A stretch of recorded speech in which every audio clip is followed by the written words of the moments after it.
Hi everybody, welcome to another video. So today we're going to be looking at the Iwata AZ4. Just before I start, just to say thank you for all the subscriptions.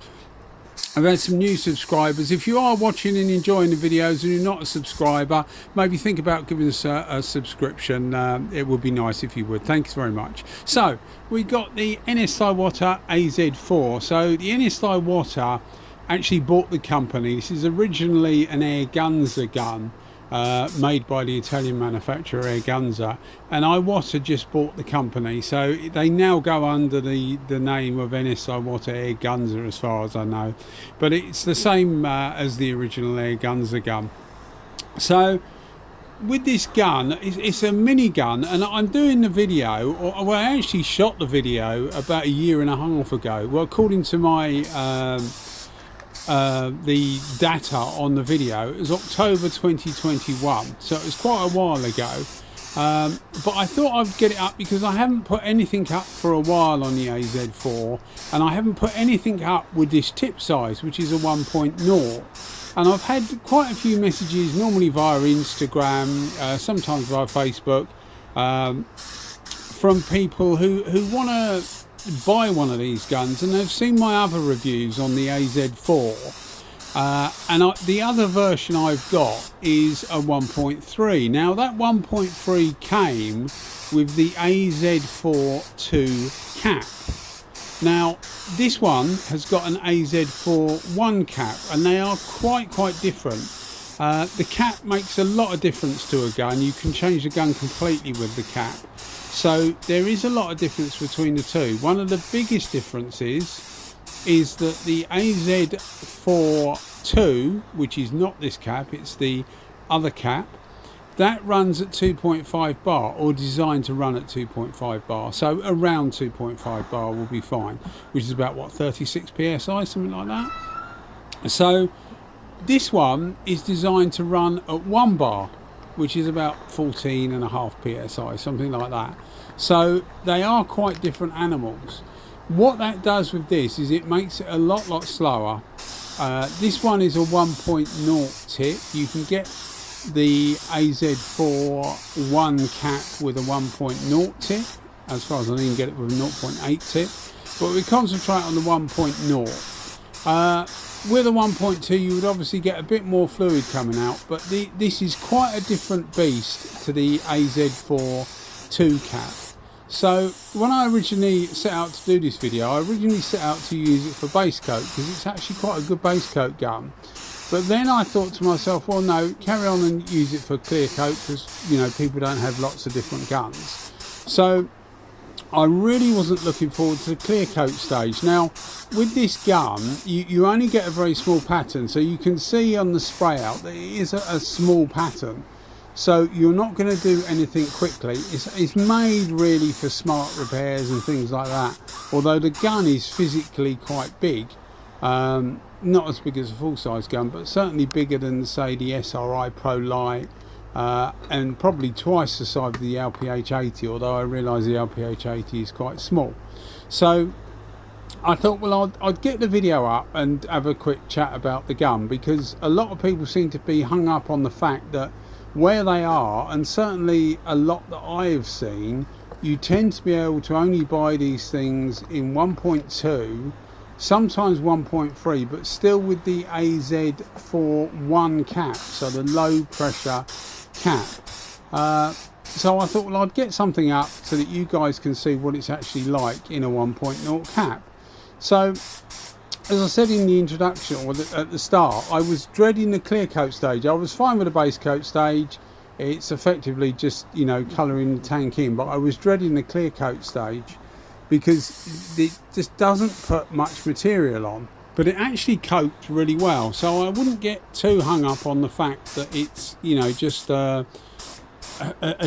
different experience to the other gun, really. So what can you expect from these things? Well, you can expect quite good things, really. I did a top 12 minigun review, and I made it a top 12. I was originally going to make it a top 10, but I made it a top 12 because I wanted to put this gun in there, and I think I put it in at 11th, I think. So don't think it's a bad gun.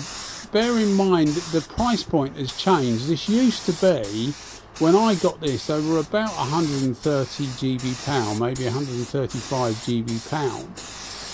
Now they're about 170, 175 GB pound. So they're starting to get a bit expensive. But what you get is you get a gun that is reasonably well made. It's not, you know, it's no Meiji. It's probably not quite as good as most Iwatas really, but it's reasonably well made. You get a good tip sealing system in that it uses a no gasket system, which a lot of the Iwatas use. Segola as well tend to do that. So it's just purely a mechanical interference fit. So it's just relying on good machining to actually seal that tip up. Otherwise you can get a pulsing in the fan, so you'll see the fan pulsing, you'll get bubbles coming up through the top of the pot.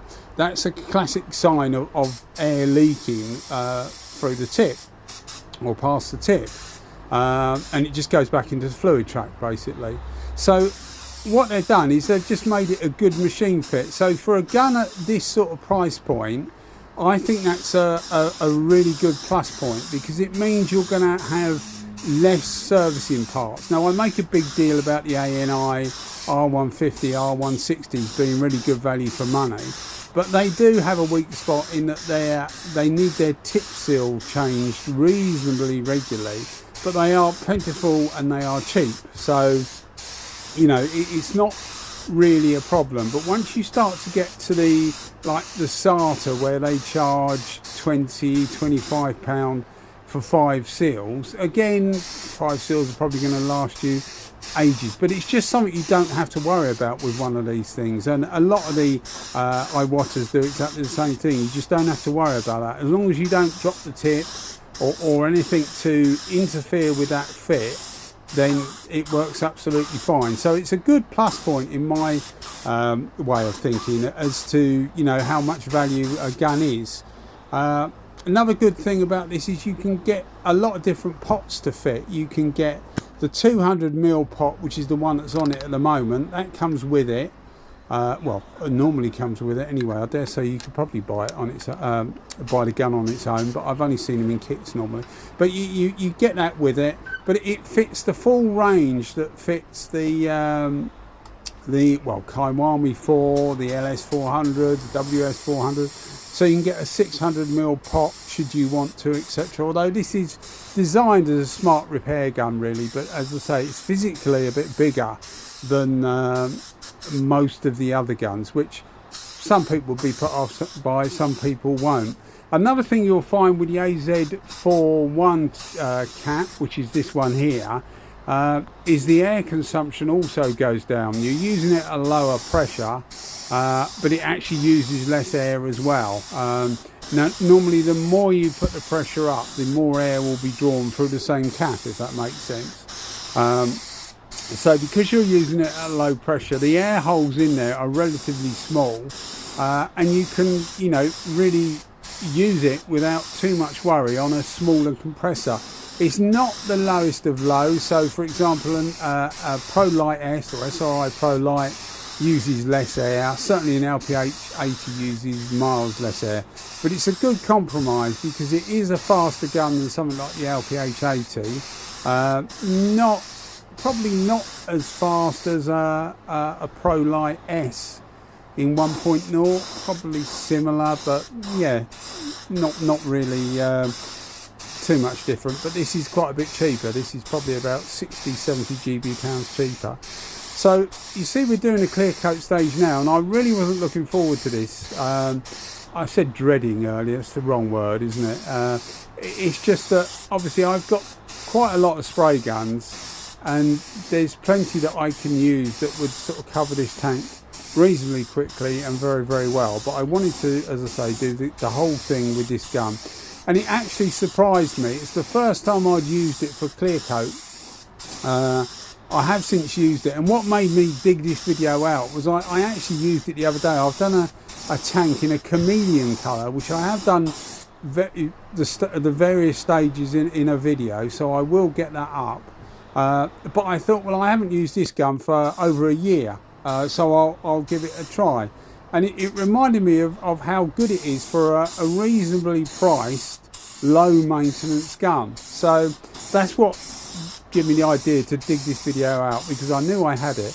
And then I couldn't find the final footage, because what I do these days, I do the videos a bit differently. I get a folder and I put all the different bits into that folder so that I know it all belongs to that video as I go along. But what I used to do was I used to obviously keep the footage that came off the little GoPro, and then the footage, all the final footage is normally done on a phone, which is normally why it's better quality. But all the footage that I do on my phone, I used to just keep on the normal camera folder in my phone, and then make the two of them when it come to time, you know. And I just couldn't find it. I was looking for this final shot, but I back everything up to a computer. I've got a couple of hard drives now, big hard drives that I back everything up to, and I managed to find one of the final footage. I knew I had it because on my notes I wrote, what did I write?